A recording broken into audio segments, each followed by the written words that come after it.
نون والقلم وما يسطرون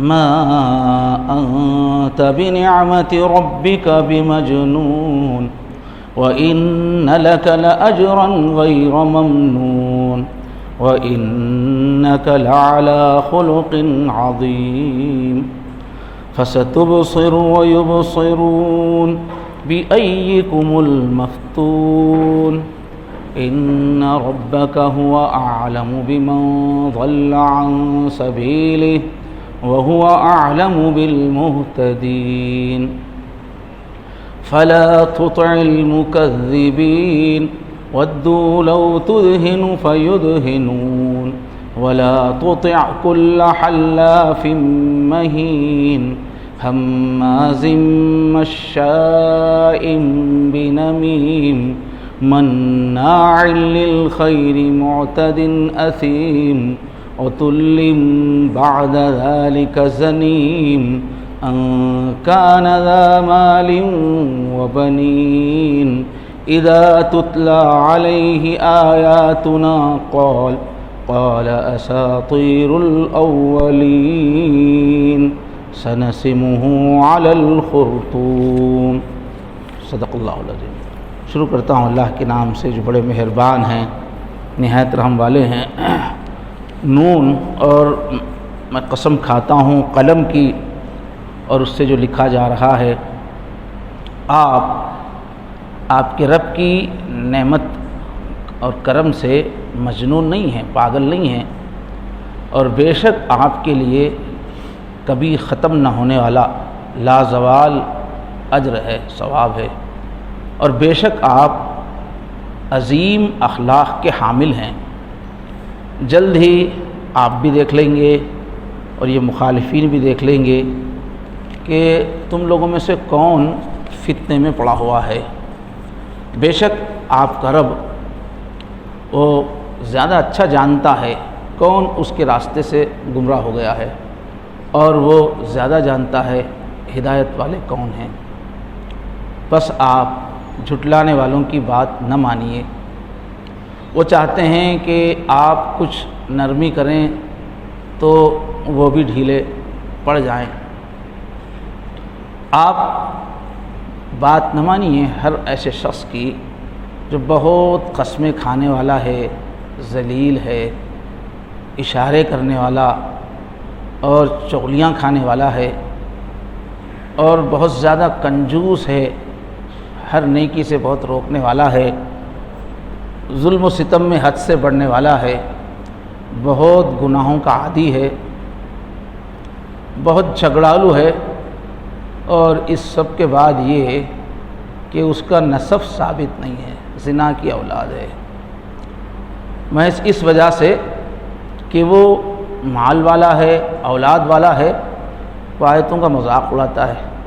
جب اس پر ہماری آیتیں تلاوت کی جاتی ہیں تو کہتا ہے اگلوں کے قصے ہیں، فسانے ہیں، ان قریب ہم اس کی سونڈ کو داغ دیں گے۔ یہ سورہ قلم ہے، جیسا کہ گزشتہ کل عرض کیا گیا۔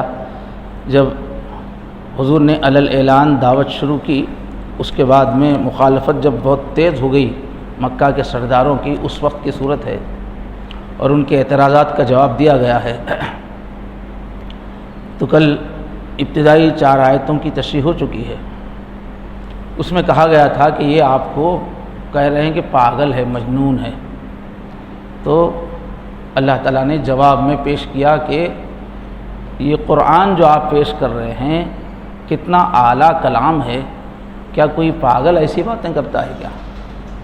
دوسری دلیل پیش کی تھی کہ آپ کے اخلاق کتنے اونچے ہیں، کیا پاگل آدمی کے اندر اتنا تحمل، برداشت، ایسی حکمت، ایسے اخلاق، ایسی نرمی، ایسی پاکیزگی اور عقل کی، سمجھ کی ایسی پختگی ہوتی ہے کیا؟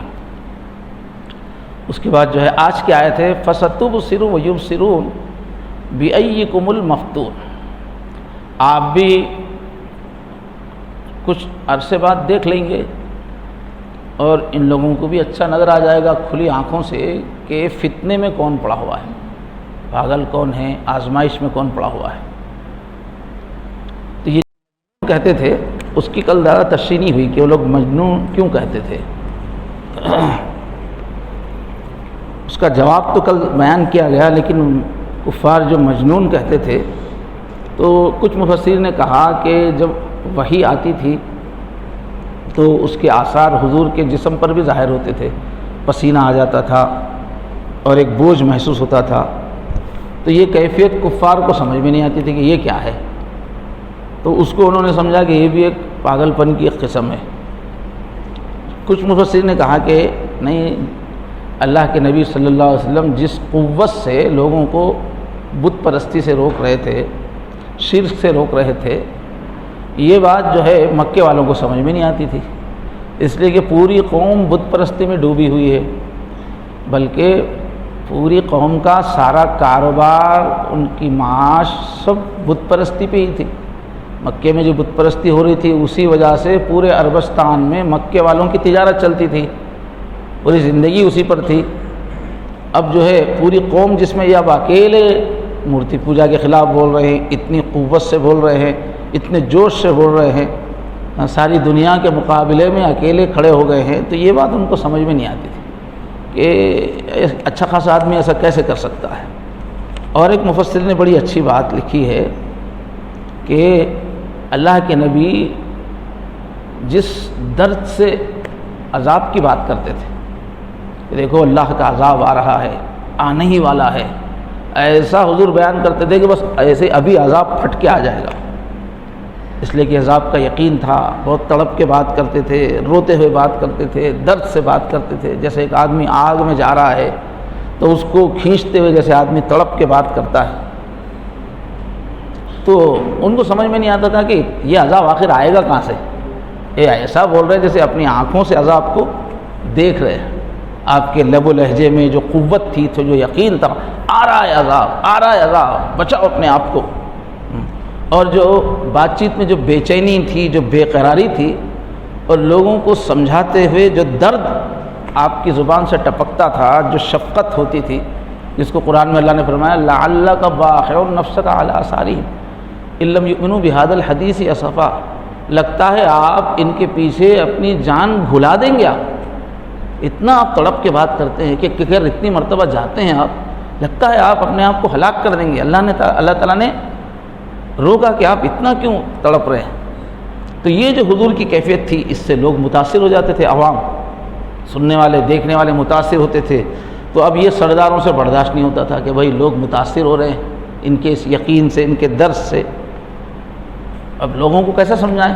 تو لوگوں کے اوپر جو اثر پڑ رہا تھا آپ کے درد کا، فکر کا، کڑھن کا، اور اس یقین کے ساتھ جو عذاب کی بات کر رہے ہیں، تو وہ اثر زائل کرنے کے لیے وہ لوگ جو ہے یہ بتانے کی، سمجھانے کی کوشش کرتے تھے کہ بھائی ایسی کوئی بات نہیں ہے، کوئی عذاب آنے والا نہیں ہے، کہ کوئی عذاب آنے والا ہے، اس سے پہلے اللہ نے ان کو بھیجا ہے ڈرانے کے لیے، اس لیے تڑپ تڑپ کے ڈرا رہے ہیں، ایسی کوئی بات نہیں ہے۔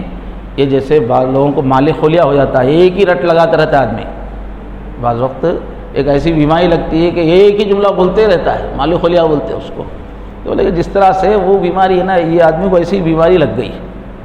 پھر ذرا بات میں اور تاثیر پیدا کرنے کے لیے بولتے تھے کہ شاید کچھ کرا دیے ان کو، جادو وادو کر دیا اس وقت، اس وجہ سے یہ ان کی یہ بے چینی ہے، بے قراری ہے، یہ جو نارمل جو انداز نہیں ہے، کچھ کرا دیے ان کو، اور ان کو یہ پاگل پن ہے۔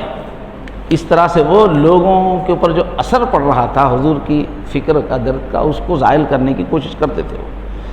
تو اللہ فرما رہے ہیں فَسَتُبْصِرُ وَيُبْصِرُونَ، اچھا ابھی تو پاگل کہہ رہے ہو، مجنون کہہ رہے ہو، پیشن گوئی کر رہے اللہ تعالیٰ کہ ابھی تو شروع ہے دعوت، آپ دیکھیں گے آئندہ، جلد ہی دیکھیں گے، آپ بھی دیکھیں گے، یہ لوگ بھی دیکھیں گے کہ فتنے میں کون ہے۔ اچھا فتنے میں کہا جس کے اوپر جنات کا اثر ہو گیا یا شیطان کا اثر ہو گیا، اس کو بھی مفتون بولتے ہیں۔ تو لوگ یہ بھی بولتے تھے کہ شاید کسی جن کا شیطان کا اثر ہو گیا ان پہ، ایسا بھی بولتے تھے۔ تو شیطان کا اثر تم پہ ہوا، ان پہ ہوا، جلدی تم کو معلوم ہو جائے گا کون شیطان کے چکر میں ہے اور کون پاگل ہے، جلدی معلوم ہو جائے گا۔ یہ اللہ نے پیشن گوئی کی۔ چنانچہ کچھ ہی عرصے میں کیا ہوا، 10 سال کے اندر پورے حالات بدل گئے کہ جو کل مجنون کہنے والے تھے ایسے ہزاروں آپ کے مجنون ہو گئے، آپ کے اخلاق، آپ کی دعوت کے، آپ کے ایسے چاہنے والے ہو گئے، جس طرح دیوانے چاہتے ہیں ویسے حضور کو چاہنے والے ہو گئے، جو کل تک جو ہے مجنون کہتے تھے، اور حضور کی اتباع کو، جو صحابہ کا رنگ تھا، حضور کی پیروی کو، حضور کی محبت کو اپنی زندگی کا سرمایہ سمجھتے تھے، اور جن کو حضور کی نبوت سمجھنے کی توفیق نہیں ملی ان کا کیا حال ہوا؟ ذلیل ہو گئے، جنگ بدر میں مارے گئے، پورے 70 بڑے بڑے جتنے سردار تھے مخالفت کرنے والے سب ذلیل ہوئے۔ تو پیشن گوئی کر رہے اللہ تعالیٰ شروع میں ہی کہ جلد ہی ان کو معلوم ہو جائے گا کون فتنے میں پڑا ہوا ہے، اور تمہارا رب وہ زیادہ جانتا ہے کون اس کے راستے سے بھٹکا ہوا ہے، کون ہدایت پر ہے۔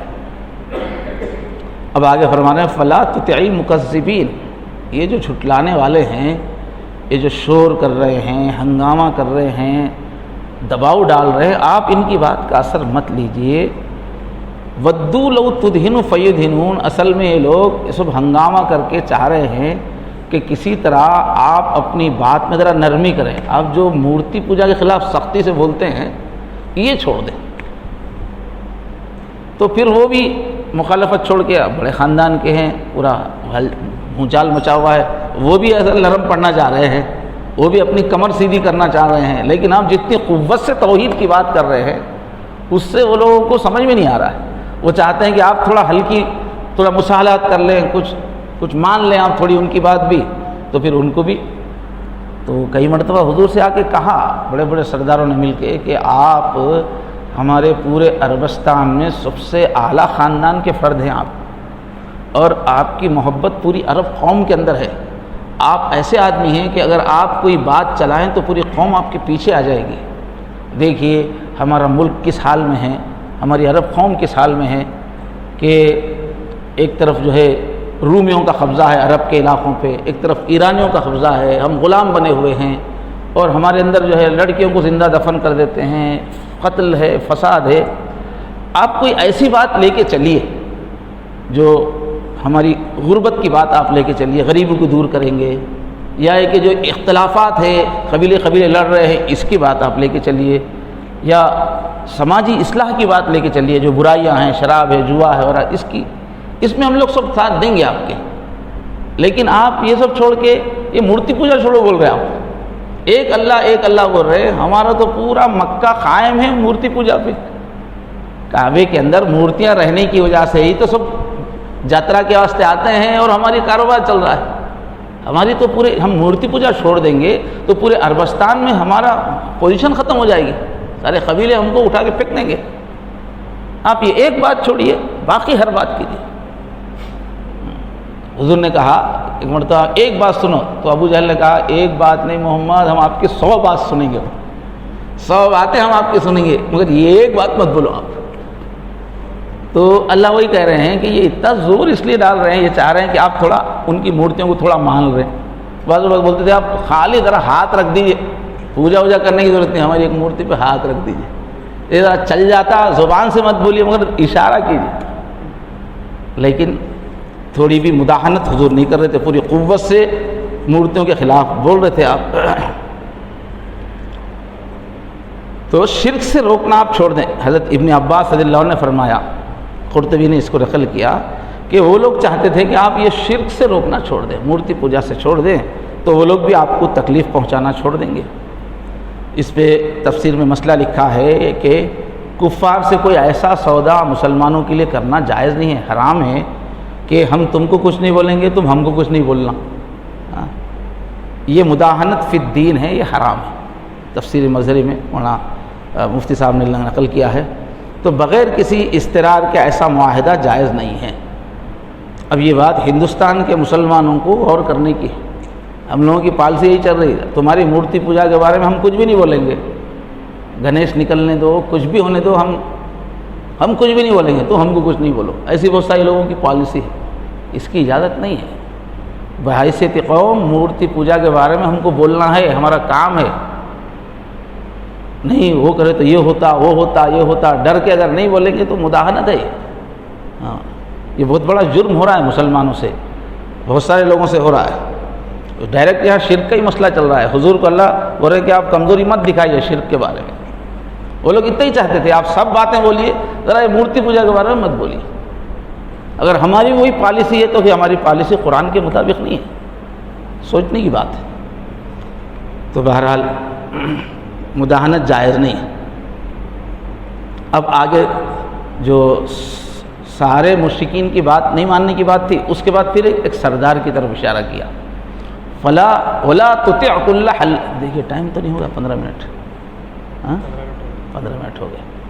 ٹھیک ہے, کیونکہ کم وقت دینے کا وعدہ ہے, انشاءاللہ کل آگے بات کریں گے. سبحان اللہ وبحمدہ, سبحانک اللہم وبحمدک, ونشہد ان لا الہ الا انت, نستغفرک ونتوب الیک.